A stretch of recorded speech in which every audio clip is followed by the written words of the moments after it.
जुमा 8 दिन के एक नए एपिसोड में खुश आमदीद। मैं हूं साकिब बशीर, मेरे साथ मौजूद हैं सीनियर सहाफ़ी हसनात मलिक साहब और नासिर इकबाल साहब। आज हम बात करेंगे चीफ़ जस्टिस काजी फ़ाइज़ ईसा, जो मुख्तलिफ जो स्टेक होल्डर्स हैं उनसे मिल रहे हैं। गुज़श्ता दिनों उन्होंने जो वकला की जो बॉडीज़ हैं उनसे जो है वो मुलाकात की और कल एक बड़ी अहम मुलाकात जो है वो press association of supreme court, जो सुप्रीम कोर्ट कवर करते हैं, कोर्ट रिपोर्टर्स जो हैं उनसे चीफ़ जस्टिस काजी फ़ाइज़ ईसा ने तकरीबन 1.5 से 2 घंटे पर मुहित ये मुलाकात थी। बड़े अहम नोयत के चीज़ें जो है वो उसमें सामने आई हैं, उससे मुतल्लिक मैं पूछूंगा। इसके अलावा साबिक़ वज़ीर-ए-आज़म नवाज़ शरीफ 21 अक्टूबर को वापस आ रहे हैं, उनकी मेडिकल रिपोर्ट भी सामने आ गई है। क्या कानूनी पेचीदगियाँ हैं, इश्तिहारी के हवाले से लॉ क्या कहता है और क्या क्या रिलीफ उनको वापस आने के लिए अदालतों से जो मिल सकेगा। इसके अलावा हम बात करेंगे कि चौधरी परवेज़ इलाही के ख़िलाफ़ केस था, सुप्रीम कोर्ट में 3 रुकनी बेंच ने सुना।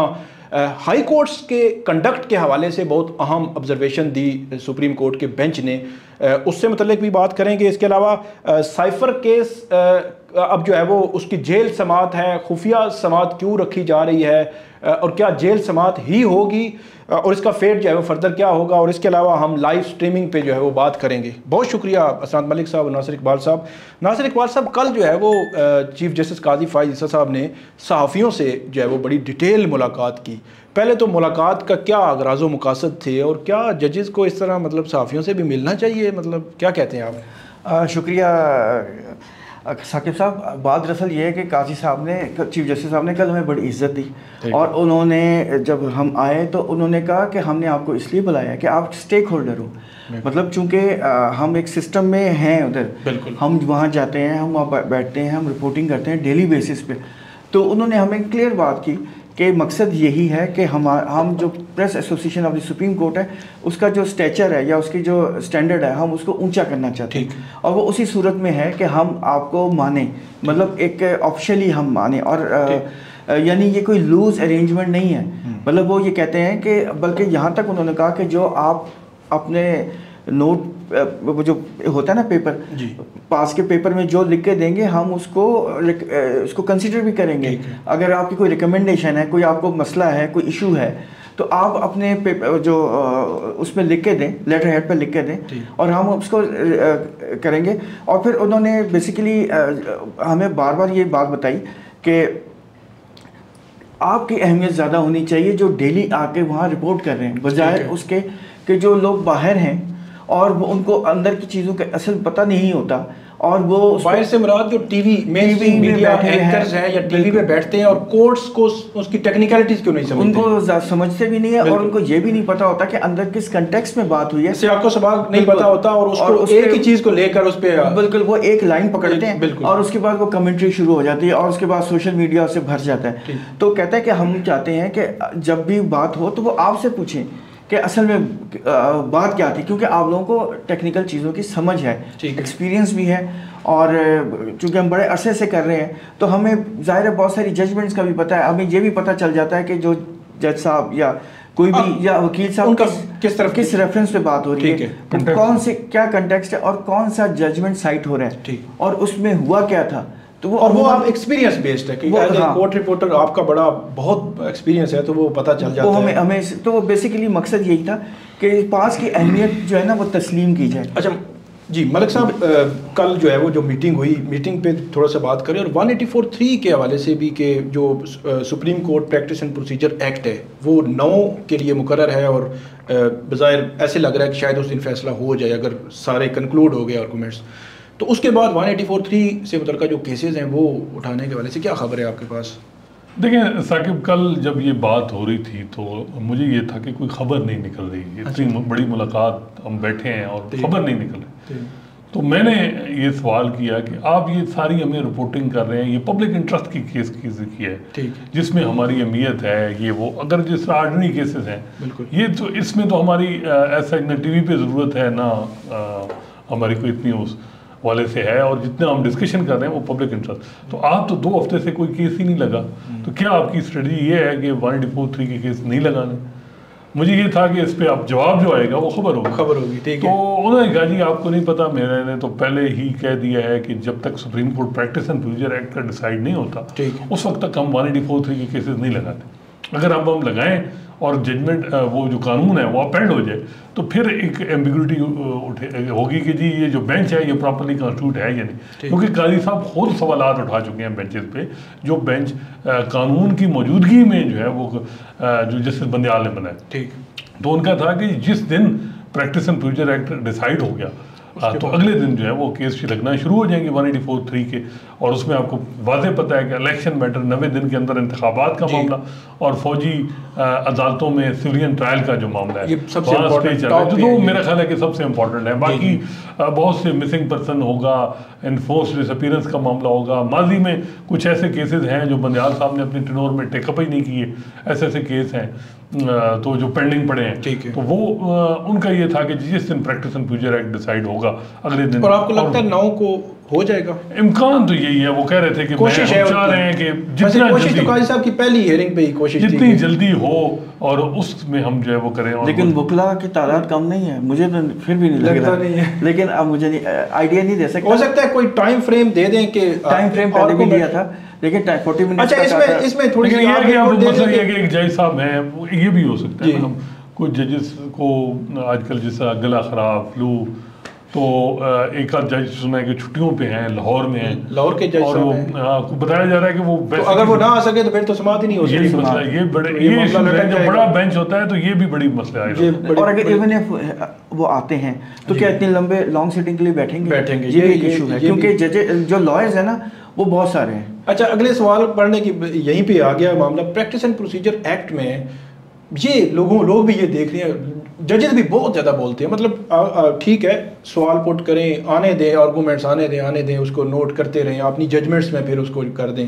तो आपको क्या लगता है? आप ठीक है, देखिए इसमें मसला ये है कि ये इसमें मेन स्टेक होल्डर खुद जजेस हैं और जो चीफ जस्टिस फ्यूचर के, और वो जो ये बड़ा वाजे है, हमें तो एक्सपीरियंस है, लोग कह रहे हैं जी ये क्या कर रहे हैं, वो एक दूसरे को होता यही है, वो सामने एड्रेस कर रहे होते हैं वकील को, लेकिन सुना आपने किसी ब्रदर जज को होते हैं कि उसको जवाब दे रहे होते हैं।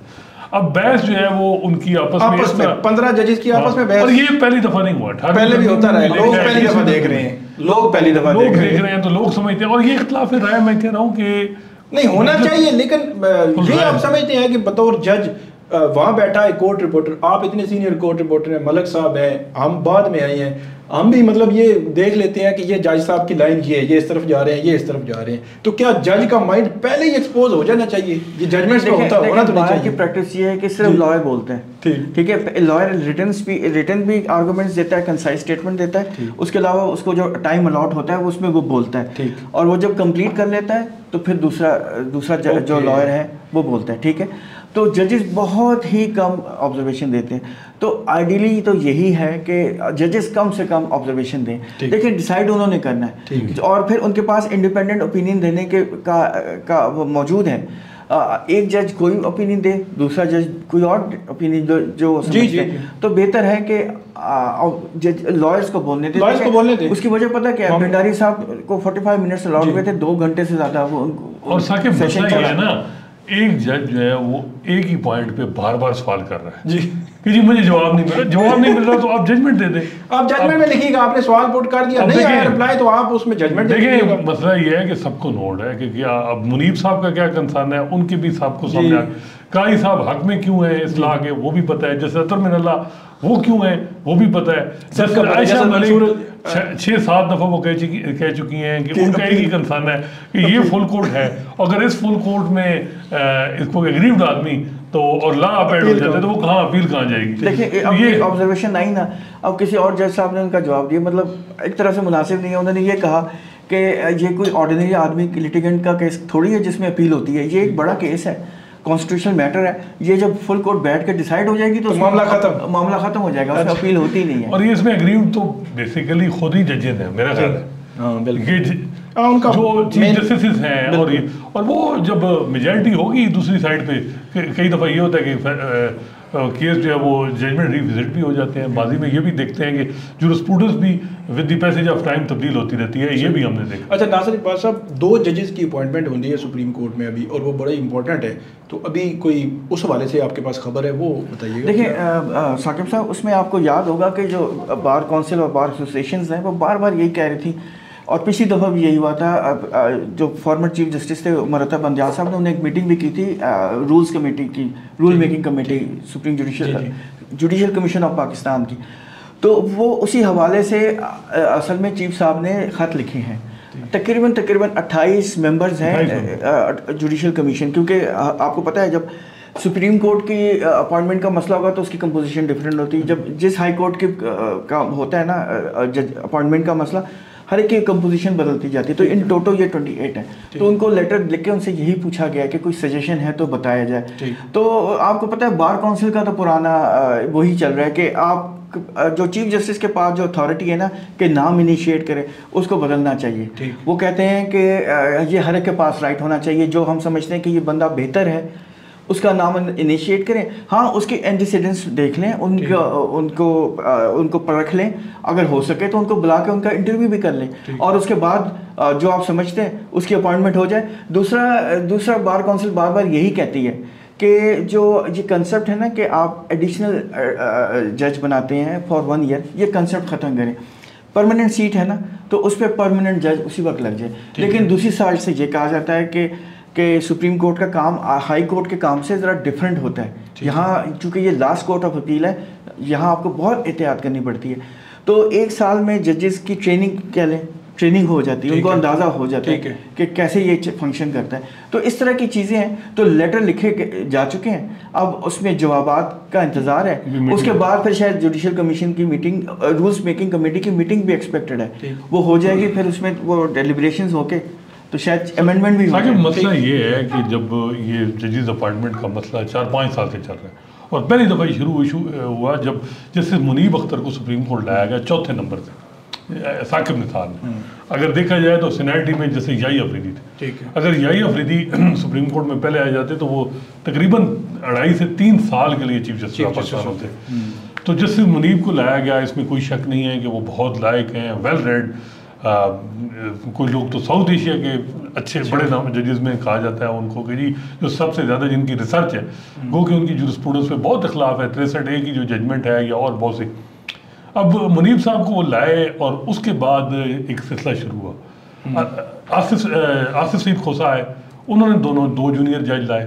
गुलजार साहब ने सिंध हाई कोर्ट से फिर जूनियर जजेस को सुप्रीम कोर्ट में लाए, और लाहौर हाई कोर्ट से उन्होंने आयशा मलिक को लाए। उस पे बार और जस्टिस काजी फाइज साहब एक पेज पे आ गया कि जी यह क्राइटेरिया बनाए, नहीं तो फिर सीनियरिटी का प्रिंसिपल फॉलो करें। अब सीनियरिटी प्रिंसिपल पे अगर काजी साहब क्राइटेरिया नहीं बनाते तो फिर उनको फॉलो करना पड़ेगा। और सीनियरिटी में मसला ये है कि बंदयाल साहब और ये जो 6 साल में 3 चीफ जस्टिस गुजरे हैं, ये फ्यूचर के 4-5 चीफ जस्टिस भी सुप्रीम कोर्ट में बिठा गए।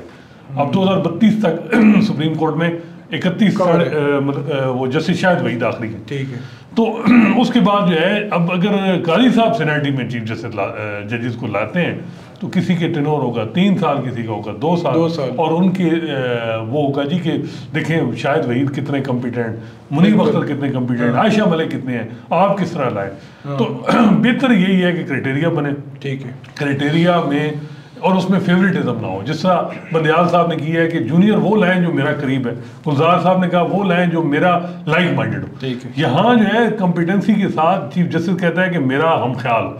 हाई कोर्ट के चीफ जस्टिस ने अपने जूनियर फंसाए, हर चीफ जस्टिस ने हर हाई कोर्ट में, अगर रिसेंट बात में देखें, और उनके सामने फिर इनके बच्चे जाते हैं, उनको बड़े बड़े रिलीफ मिलते हैं। सिंध में भी यही मसाला है। दूसरा पॉइंट ऑफ व्यू भी है, ये इनकी बात में ऐसा ही है, और चेरी पिकिंग भी हुई है। लेकिन इसमें दूसरा पॉइंट ऑफ व्यू भी है। वो ये कहते हैं कि हाँ, अगर हम सिर्फ सीनियर्स को लेके आए तो हमने कोर्ट पैकिंग नहीं करनी है। हमने प्रोफेशनल कॉम्पिटेंट जजेस एक ख़ास फील्ड के लेके आने। मसलन हमें क्रिमिनल साइड एक्सपर्ट के भी चाहिए, हमें सिविल साइड के भी चाहिए, हमें कॉन्स्टिट्यूशनल एक्सपर्ट भी चाहिए, हमें दूसरे जो फील्ड्स हैं एनवायरनमेंट को समझने वाले भी लोग चाहिए। मतलब कहने का ये मकसद है कि हार्ड एंड फास्ट अगर रूल सीनियरिटी पे आ गया तो बड़ी मुश्किल। तो अहमद अली शेख नाम ठीक है, लेकिन जूनियर में ये ना होना कि मेरा कोई करीबी हो। हाँ, ये बात बिल्कुल ख्याल है। दोनों और जब ये चीज बनेगा को मद्देनजर रखना पड़ेगा। ये नहीं हो सकता कि बिल्कुल मतलब आप अंदाजा लगाएं कि अहमद अली शेख सिंध हाई कोर्ट के चीफ जस्टिस और अनवर खासी इस्लामाबाद हाई कोर्ट की, अगर ये 2 लोग सुप्रीम कोर्ट में आ जाते तो मेरा ख्याल है कि मसला ये है कि यहाँ ऐसे फ्यूचर में प्लानिंग होती है कि मैं जिस जज को ला रहा हूँ ये चीफ जस्टिस जब बनेगा, मेरा बेटा जो है वो हाई कोर्ट के जज बनने के होगा। अच्छा, ये इतनी लंबी प्लानिंग होती है, इसमें कोई शक नहीं। और ऐसी ऐसी चीजें हैं। अब चीफ जस्टिस काजी फैसा को कल ये भी बात हुई कि ये जो जजेस के प्लाट का इशू है जी, ये जो हाउसिंग एम्प्लॉइज की हाउसिंग सोसाइटी है, इसमें जजेस ने अपनी बीवियों के नाम पे 1-1 लाख की मेंबरशिप लेके खुद लिए हैं, और इसका जो वो हाउसिंग सोसाइटी है एम्प्लॉइज की, उसका एडमिनिस्ट्रेटिव जो एक होता है इंचार्ज, वो एक जज होता है सुप्रीम कोर्ट का। ठीक है। अब नहीं पता कौन है, माजी में सजाद अली शाह रहे, मजबूर होने देते हैं और वो फिर ये होता है कि अब मसला ये है कि तकरीबन 3-3 करोड़ रुपए के इनको प्लाट मिले हैं जो सुप्रीम कोर्ट के एम्प्लॉइज की हाउसिंग सोसाइटी में जजेस ने लिया है। फिर ये कहते हैं कि सेक्रेटरीज को हमारा जो पर्सनल प्रिविलेजेस हैं हमें वही मिलने चाहिए जो एक 22वें ग्रेड का सेक्रेटरी को मिलता है, उसके लिए 2 प्लाट इनको मिलते हैं। अब जिस तरह बंदियाल गुलजार साहब हैं, मुशीर आलम, वो D12 में उन्होंने बड़े अच्छे प्लाट कार्नर पे लिए हैं, और वहाँ और साथ ही F14-15 में भी उनको प्लाट मिला है। तो ये जो प्लाटों वाला सिलसिला है, ये इतलात है कि काजी साहब कहते हैं कि अभी तक मैंने वो मामला नहीं देखा, फाइल भी नहीं देखी। चीफ जस्टिस से अतर मिला, उन्होंने जजमेंट अभी सुप्रीम कोर्ट में उनकी जजमेंट अपील भी हुई थी, उसमें कन्फ्लिक्ट ऑफ इंटरेस्ट का जो उन्होंने जिक्र किया था वो बड़ा खौफनाक था कि जो लोअर जुडिशरी के जजेस हैं, इवन सुप्रीम कोर्ट के, हाई कोर्ट के, उन्होंने इसका लीड इस्तेमाल किया था, लीड कैप्चर का, और उसमें कहा था ये फाइनेंशियल इंटरेस्ट नहीं होना चाहिए, क्योंकि गरीब आदमी से आप जबरदस्ती। इस्लामाबाद में हाउसिंग सोसाइटीज के वही जो हाउसिंग के मिनिस्ट्री के वो सारे केसेस इन्हीं अदालतों में आते हैं, और ये खुद जो है बेनिफिशियरी है सारे। तो ये कैसे, उसमें उन्होंने कहा एक पॉइंट बड़ा अच्छा था कि एक गरीब आदमी जो अपने साल से रह रहा है, उसके बावजदाद रह रहे थे, उनसे आपने जमीन जबरदस्ती छीन ली या कोड़ियों के भाव खरीद ली, ठीक है, चंद पैसों के बस, ठीक है, और एक आदमी जिसका कोई इंटरेस्ट नहीं, जो वहाँ कभी जिंदगी में नहीं रहा, उसको आपने आराम से दे दिया और करोड़ों रुपए का एक इंटरेस्ट पैदा कर दिया। दूसरा ये भी देखें कि ये जो प्रोटोकॉल सिस्टम है, ये चीफ जस्टिस काजी फैसा को देखना होगा। अब हाई कोर्ट के एक चीफ जस्टिस जज हैं लाहौर हाई कोर्ट, ठीक है, सीनियर है, नाम लेना मुनासिब नहीं है, उन्होंने एक लेटर लिखवाया रजिस्ट्रार से फॉरेन ऑफिस में कि मेरा बेटा ट्रैवल कर रहा है अमेरिका, उसने अबू धाबी जाना है, उसके बाद उधर स्टे है, फिर उसने उधर न्यूयॉर्क में जाना है, फिर वापसी पे उन्होंने पूरा शेड्यूल कर दिया, वो आपको सोशल मीडिया पे भी आजकल जाएगा। वो एडिशनल रजिस्ट्रार ने फॉरेन ऑफिस को लिखा है कि अरेंजमेंट करें जज के बेटे को प्रोटोकॉल अमेरिका पहुंचाने के लिए अबू धाबी से जाएगी फ्लाइट, और फ्लाइट सारा कुछ बताया गया। अच्छा, इवन वहाँ के बताया जा रहा है लाहौर हाई कोर्ट के चीफ जस्टिस भी इंटरेस्टेड नहीं, वो कहते हैं इन मामलात में हमें नहीं पढ़ना चाहिए, लेकिन जजेस बदद होते हैं, उन्होंने कहा जी ठीक है फिर लिखें, मतलब हालांकि लाहौर हाई कोर्ट के चीफ जस्टिस नहीं चाहते कि इस तरह का करें, लेकिन बात यह है कि ये काम, ये जो प्रोटोकॉल, जज भी मेरा ख्याल है प्रोटोकॉल नहीं ले सकता इस तरह, और उनके बेटे और फैमिली जो है वो ताकि हमारा जो मिशन है वहाँ एम्बेसीज हैं, अबू धाबी की एम्बेसी हो चाहे वो अमेरिका की हो, वो ताकि जाएं, फिर गाड़ी अरेंज करें उनको, फिर उनका जो रहायश का भी बंदोबस्त किया जाए, या जो भी, तो प्रोटोकॉल की जरूरत क्या है जी, मैं हैरान होता हूँ। तो ये वाकई फिर अब जब उनका केस सुप्रीम जब आएगा हाई कोर्ट्स में, जी बिल्कुल, तो कैसे होगा? अच्छा नासिर इकबाल साहब, इधर इसी के साथ हाई कोर्ट का जो मामला है, इसी के साथ हम जो supreme court practice and procedure act है उसमें बहुत सारी चीज़ें मतलब की गई थी कि जो चीफ जस्टिस के इख्तियारात हैं, हाई कोर्ट के जो चीफ जस्टिस हैं उनके इख्तियारात भी इसी तरह ही हैं। वहाँ एक चीफ जस्टिस, मतलब हाई कोर्ट इस्लामाबाद की बात करें तो यहाँ 9-10 जज बैठे हुए हैं, तो एक चीफ जस्टिस है। लाहौर हाई कोर्ट में 60-70 जजेस हैं, उन पे एक चीफ जस्टिस। अच्छा, जितने भी केसेस आ रहे हैं वो एक बंदे वन मैन चला रहा है। तो ये जो सुप्रीम कोर्ट का चीफ जस्टिस अपने इख्तियारात को अगर सरेंडर करके वो कमेटियाँ बना रहा है, 2 सीनियर जज साथ बिठा रहा है, तो हाई कोर्ट के जजेस को भी करना चाहिए। बहुत सारी खबरें, इंफॉर्मेशन मेरे पास है कि ऐसे केसेस आते हैं जो सिर्फ वन मैन जो है वो शो है, वो जहाँ पे जिस मैच में वो चाहे वो मास्टर। तो ये इस पे भी बात करें कि क्या ये सुप्रीम कोर्ट के चीफ जस्टिस ये कर रहे हैं तो क्या हाई कोर्ट में नहीं होना चाहिए? देखिए, ये भी पहला कदम है, इंशाल्लाह ये इसका ट्रिकल डाउन इफेक्ट होगा। लेकिन देखें, बात असल ये है कि जो प्रोविंस का चीफ जस्टिस होता है वो बादशाह होता है, बादशाह प्रोविंस का। तो सारे सिविल जज, पूरी डिस्ट्रिक्ट डिसीजन उसने खुद करना है। बिल्कुल, तो ये बात तो ठीक है कि ये डिक्टेटोरियल टाइप का एक डिसीजन मेकिंग प्रोसेस है, उसको वैसे ये प्रैक्टिसेस भी हैं कि कुछ जजेस, चीफ जस्टिस ऐसा करते हैं कि वो मुशावरत करते हैं, या जैसे इस्लामाबाद हाई कोर्ट में होता रहा या फिर ऐसा भी होता है कि वो मेरे ख्याल में नहीं हो रहा अब तो। हाँ, चीफ जस्टिस जो है उस वक्त चीफ जस्टिस सदर में डला थे तो उन्होंने नीचे डेलीगेट की, लेकिन आपको पता है जुडिशल पॉलिटिक्स अगर ज्यादा हम नहीं करते, लेकिन इस्लामाबाद हाई कोर्ट में वैसे जिस दिन अगर ये कमेटी बनी 3 जजेस की तो आमिर फारूक साहब तब्दीलियां जो नजर आना, और वहाँ जो है वो बड़ा मसला, और वो तो हमने टेरियान वाले केस में देखा कि वो 10 मई को फैसला आया और 2 जज जो है उन्होंने फैसला अपलोड करवा दिया। चीफ जस्टिस ने उन 2 जजेस का फैसला एक प्रेस रिलीज के जरिए खत्म कराया और उस दिन उन्होंने कहा कि हम एक नया बेंच बनेगा, 10 मई से लेकर आज तक नया बेंच जो है कॉन्स्टिट्यूशन हो सका। जो निशानदेही आपने की वही है कि वहां पे ये तो सुप्रीम कोर्ट में भी हो चुका है, जब रजिस्ट्रार ने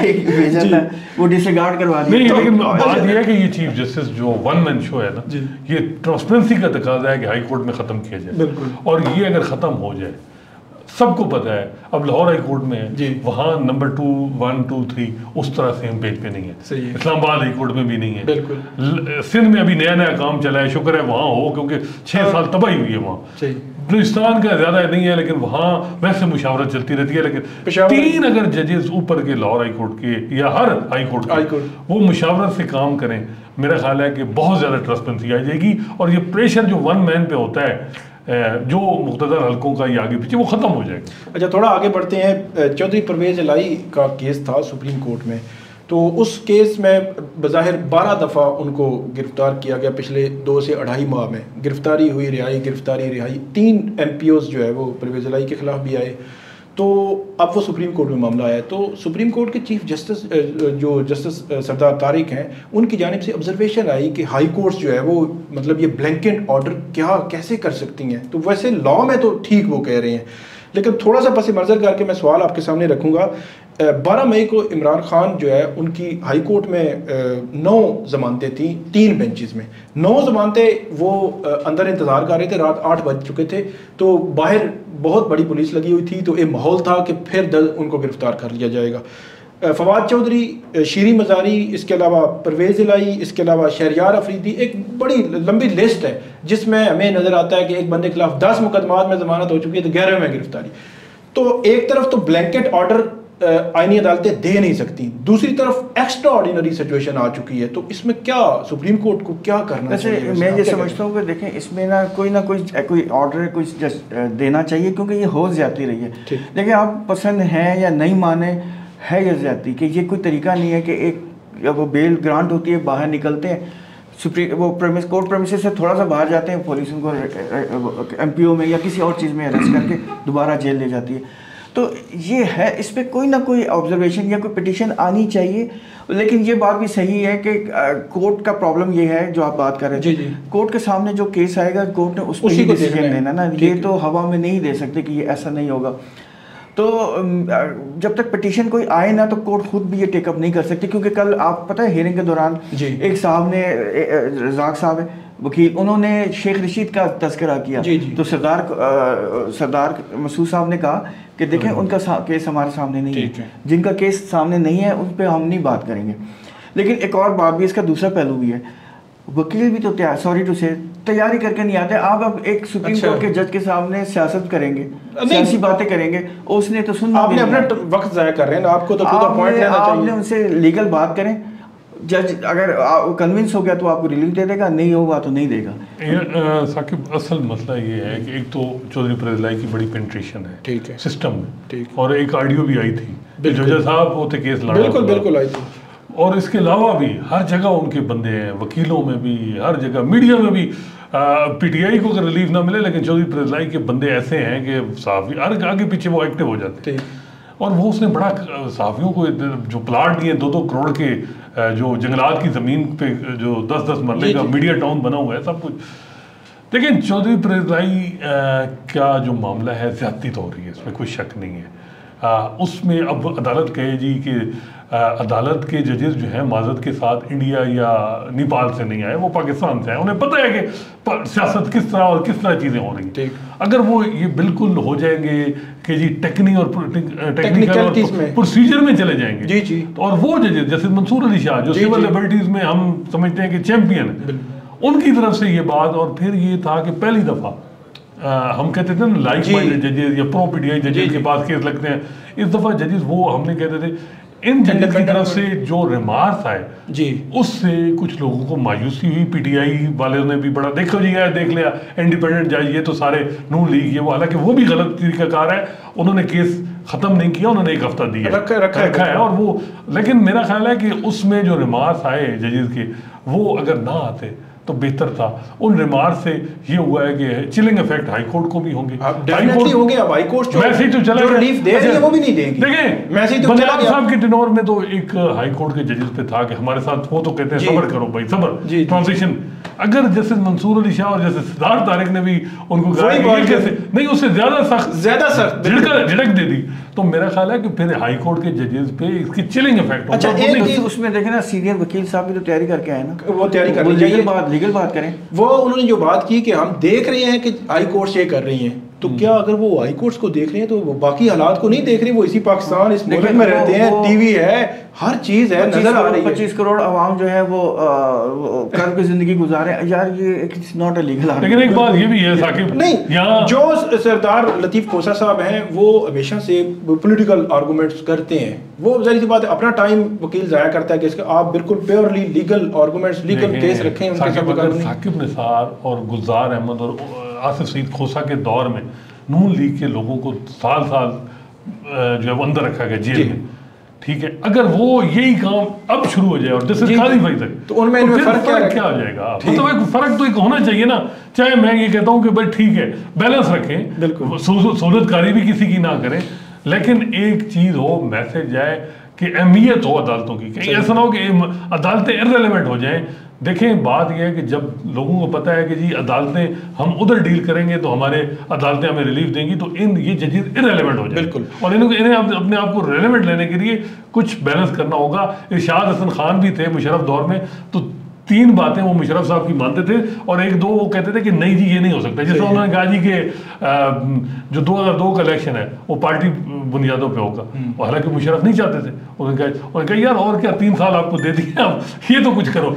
और 1-2 और चीज़ें भी थी। तो बात ये है कि ये कई जगह जो है कुछ चीज़ें इस तरह होती हैं, अगर आप इस तरह करेंगे तो फिर कैसे वो देखें। और फिर सरदार साहब बहुत सीनियर लॉयर हैं, वो एक नया जूरिस्प्रूडेंस बनवा सकते हैं। बिल्कुल। देखें, ये हम मामला एक्स्ट्राऑर्डिनरी मामला हैं, ह्यूमन राइट का इशू है ना, बड़ा सीरियस इशू है। बिल्कुल, जो उनके साथ ज्यादती हो रही है, वो एक नया जूरिस्प्रूडेंस बना दें। सुप्रीम कोर्ट के जजेस हैं, वो लेकिन वो असिस्ट करें, प्रॉपर असिस्टेंस होनी चाहिए। ये बड़ा मसला है कि वो पॉलिटिकली अगर आप बात करेंगे तो वो टाइम ही जाया होगा। और बात ये है कि दूसरा, ये जो पीटीआई का स्टाइल है ना, जजेस को ट्रोल करना, ये इनको सबसे ज्यादा नुकसान इसमें है। सहाफियों को ट्रोल, जजेस को ट्रोल, और किसी को स्पेयर ना करना। देखिए ये बात ये है ना, और घर तक पहुंचना, और इससे इनको नुकसान, अभी तक भी इन्होंने इससे सबक नहीं सीखा। और मेरे ख्याल है अभी भी एक केस अभी 1 हफ्ते के लिए एडजर्न हुआ है, तो उसमें आप जो है वो ट्रोलिंग इस तरह की वैसे होनी नहीं चाहिए। नेक्स्ट, साबिक वज़ीर नवाज शरीफ जो है वो 21 अक्टूबर को जो है वापस आ रहे हैं। थोड़ी सी डिटेल मैं शेयर करता हूँ, फिर आपसे उसमें राय लूँगा कि वो इश्तिहारी हैं। ये 2 केसेस में, एवन फील्ड और अल अज़ीज़िया रेफरेंस, उन दोनों में सज़ा है उनकी।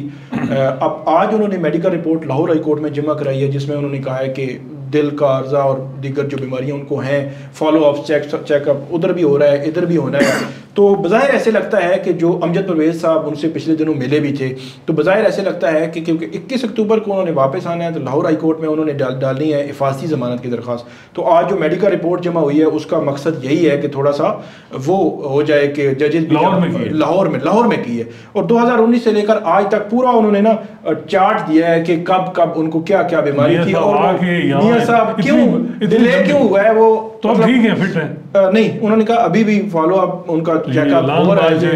अगर 12 इतना ज्यादा जो लोग पूरे मीनार पाकिस्तान में उनको लाया जाएगा 8-10 घंटे का। अब ये उनके जो डॉक्टर्स हैं वो डॉक्टर्स हैं वो बता सकते हैं, लेकिन उनकी फारसी जमानत वहाँ से होगी, फिर उन्होंने इस्लामाबाद हाई कोर्ट में जो है वो यहाँ सरेंडर करना है। तो इसमें एक्स्ट्रा ऑर्डिनरी ये है कि जब मियाँ साहब बाहर गए थे तो वो कोई कहते हैं कि कोई एग्जाम्पल नहीं है कि किसी कन्विक्टेड को, सजा याफ्ता को बाहर भेजा जाए, तो वो एग्जाम्पल कायम हुई।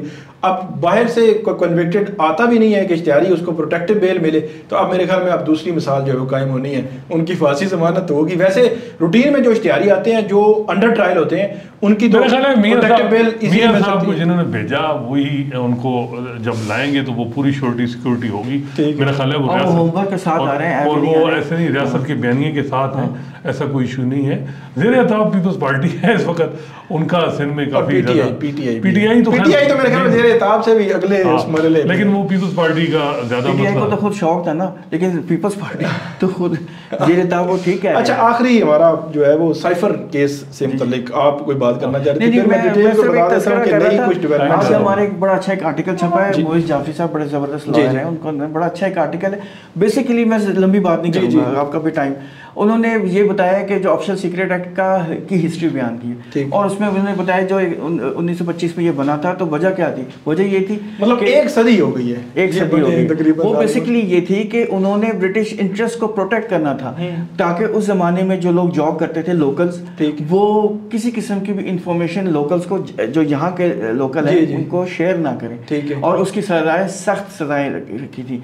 फिर उन्होंने बेसिकली उसका जो खुलासा ये है कि उन्होंने नेटफ्लिक्स में क्राउन का एक आपने भी देखा होगा, बड़ा ज़बरदस्त किस्म की एक सीरीज़ है क्वीन एलिज़ाबेथ के ऊपर, उसका तस्करा करके आखिर में उन्होंने कहा है कि जो इन्फॉर्मेशन की लीक करनी है या नहीं लीक करनी, ये प्रोरोगेटिव प्राइम मिनिस्टर का है, ये किसी और का नहीं है।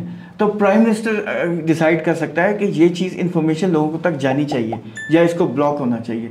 तो उनका ये कहने का मकसद है कि ये तो फिर सारा यानी आप कह रहे हैं सिक्योरिटी की जिम्मेदारी जो है प्राइम मिनिस्टर पे है। प्राइम मिनिस्टर ने डिसाइड करना है कि ये अगर उसने किया है अपने मशवरे, मतलब उसने सोचा है कि ये इन्फॉर्मेशन जानी चाहिए तो ये गुडविल में है, ठीक है, ये इसमें नेगेटिव नहीं है बात। अच्छा, मेरा ये कहने का मकसद है उनका।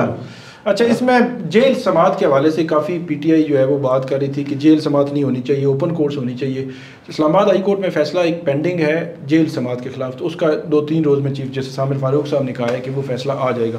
सिर्फ शॉर्टली आप जो है वो इस पर कमेंट कर दें कि क्या साइफर केस की जेल समात ही होनी चाहिए या इन कैमरा ही होनी चाहिए, जब एक सदी पहले का लॉ है और वो भी उनको गोरों को प्रोटेक्ट करने के लिए। मैंने मकसद आपको बता दिया, इंटरेस्ट उनका इंटरेस्ट जो है प्रोटेक्ट करने के लिए, तो उसी को हम अगरचे लॉ में लिखा हुआ है उसका आप बताएं कि क्या हो सकता है। ओपन कोर्ट्स मेरे ख्याल में होने चाहिए कि इस तरह का जब काम होगा, पहले भी इमरान खान को फायदा हुआ, इस तरह जज हुमायूं साहब ने जल्दी की केस मेरिट से ज्यादा जो पीटीआई ने बनाया कि जी जल्दी हुई, हमें सुना नहीं गया, और हाई कोर्ट तक उनकी बात को निगेट नहीं किया। और सुप्रीम कोर्ट के चीफ जस्टिस उमर अता बंदयाल ने कहा कि जी वो गुस्से में आ गए कि ये सुना क्यों नहीं गया। जस्टिस मदायर ने सवाल उठाए थे कि जी ये कभी हुआ है फौजदारी केसेस में जिस तरह हुआ है, तो सुप्रीम कोर्ट तक इमरान खान के हक में एक मोहर लगी। वजह ये कि जल्दबाजी है। अब यही काम अगर आप करेंगे, कानूनी तकाजे पूरे नहीं करेंगे, तो अल्टीमेट 1-2 साल बाद इमरान खान को इन चीज़ों का फ़ायदा होगा। तो ये चीज़ें मेरा ख्याल है दूर का नहीं सोचा जाता, और सिर्फ देखा जाता है कि हाजिर में जो भी हो, हाजिर नहीं है, ये हिस्ट्री बन रही है। लोग फिर इन चीज़ों पे देखेंगे और पढ़ेंगे, लिखेंगे, जिस तरह जनरल फैज़ और जनरल बाजवा के दौर में जो होता रहा, अब लोग उसके बारे में देखिए। पनामा का फ़ायदा नवाज शरीफ को अब हो रहा है ना, बिल्कुल, कि उन्होंने साबित किया कि ये ज्यादती हुई है उनके साथ, ये डेलिब्रेट था, जानबूझ के हुआ। आप ट्रांसपेरेंट कर दें, इसमें क्या है, पब्लिक हियरिंग हो, लोगों को पता भी चलेगा ना, तो इसमें फ़ायदा है, नुकसान मेरा नहीं ख्याल कि अगर पब्लिक हियरिंग हो तो इसमें क्या नुकसान। बिल्कुल, पब्लिक हियरिंग में कोई जो है वो नुकसान नहीं है, और ख़ास तौर पर जो कल की जो हियरिंग थी वहाँ पे जेल में परसों की, वहाँ पे इमरान खान और जो कोर्ट थी उसके दरमियान एक जाली आयल थी, उस जाली के पीछे उनको रखा गया था। तो ये भी एक गैर मामूली है कि ना तो वो दहशतगर्द हैं, ना कोई क्रिमिनल है, कोई ऐसा उनका रिकॉर्ड नहीं है। तो मेरा ये ख्याल है कि डरना नहीं चाहिए। ओपन कोर्ट्स, खुफिया जो है वो समातें क्यों कर रहे हैं, ओपन कोर्ट्स रखें और पब्लिक को देखने दें। जहाँ पे बहुत ही कोई सेंसिटिव इन्फॉर्मेशन है तो उसको जो है वो इन कैमरा जो है वो कर लिया जाए। तो नाज़रीन, ये थी आज की हमारी डिस्कशन। आप हमें फीडबैक ज़रूर दीजिएगा। अल्लाह हाफिज़।